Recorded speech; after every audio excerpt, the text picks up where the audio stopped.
लालू जी को बिहार की जनता ने सिर्फ एक ही बार 1995 में बिहार में जिताया। एक बार पशुपालन घोटाला का बात सामने आ गया, जंगल राज की बात उठी, लोगों को अपहरण, रंगदारी और जो जंगल राज दिखा, उसके बाद से आज तक लालू जी और उनकी पार्टी बिहार जीत नहीं पाई है। और नीतीश कुमार सुन तो लो भाई, नीतीश कुमार को भी बिहार की जनता ने सिर्फ एक ही बार 117 सीट जिताया, जो 2010 था। उसके बाद आज तक नीतीश कुमार को कभी बिहार की जनता ने मेजोरिटी के करीब नहीं रखा, 42 विधायक दिया है। लेकिन जनता कुछ भी करे, उसके बाद जोड़ तोड़ करके आप सरकार में बैठ जाते हैं, बन जाते हैं। इसका मतलब ये नहीं कि जनता ने आपको सपोर्ट किया है। वैसे तो झारखंड में एक बार एक इंडिपेंडेंट विधायक मुख्यमंत्री हो गए, देश में आपने देखा देवगौड़ा जी और इंद्र कुमार गुजरात प्रधानमंत्री हो गए। तो क्या उनको पूरे देश की जनता ने वोट दिया था? वोट अलग बात है, जनता का समर्थन एक अलग बात है, और किसी तरह जुगाड़ लगाकर आप सरकार बना लिए, वो अलग बात है। राजद वाले अभी नया नया जगह है, कह रहे हैं कि हम लोग पासी समाज को, ये दाढ़ी को इससे अलग कर देंगे।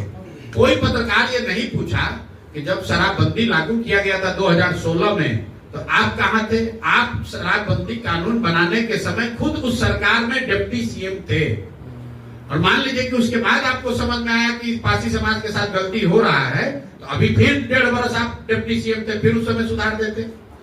तो अभी चुनाव आया तो बापू सभागार में लबनी लेकर खड़ा होकर पासी समाज को बेवकूफ बनाने के लिए कह रहे कि इसको हटा देंगे। जब सरकार में थे तो नहीं दिख रहा था ये बात। तो जो भी सरकार में नहीं रहता है कहता है कि शराब का माफिया है, और जैसे ही सरकार में जाता है कहता नहीं यही ठीक है। मेरा आपसे एक सुझाव है, जो भी नेता कहता है कि शराबबंदी से बड़ा फायदा है, महिलाओं का सशक्तिकरण हुआ है, इससे समाज में अपराध कम हुआ, अगर कोई ऐसा कहता है तो मेरा आपसे इतना ही विनम्र गुजारिश है, जरा उनसे पूछिए कि इतना बढ़िया योजना आप लोग बिहार ही के लिए क्यों लागू किए हुए हैं? अगर इतनी सफलता मिली है तो इस योजना को पूरे देश में लागू कर दीजिए।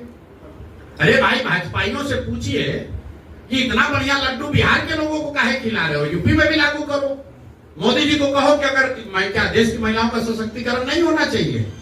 अगर शराबबंदी से महिलाओं का सशक्तिकरण हो रहा है तो क्या देश की महिलाओं का सशक्तिकरण भाजपा नहीं चाहती है? भाई, ये बिहार की गरीब जनता को बेवकूफ बनाकर वोट लेने का एक कवायद है। 1 लाख से ज्यादा लोग आज जेलों में बंद हैं, और ज्यादातर लोग जो जेल में बंद हैं वो गरीब हैं, पिछड़े हैं, वंचित हैं, दलित हैं, मुस्लिम हैं। उनको कोई पूछने वाला नहीं है। कह रहा है कि शराबबंदी लागू है। शराबबंदी लागू करके हजारों करोड़ रुपया जो कमाई हो रही है वो चली ना जाए, इसलिए कहता है कि इसको जारी रखना है। सरकार में बाहर है नीतीश।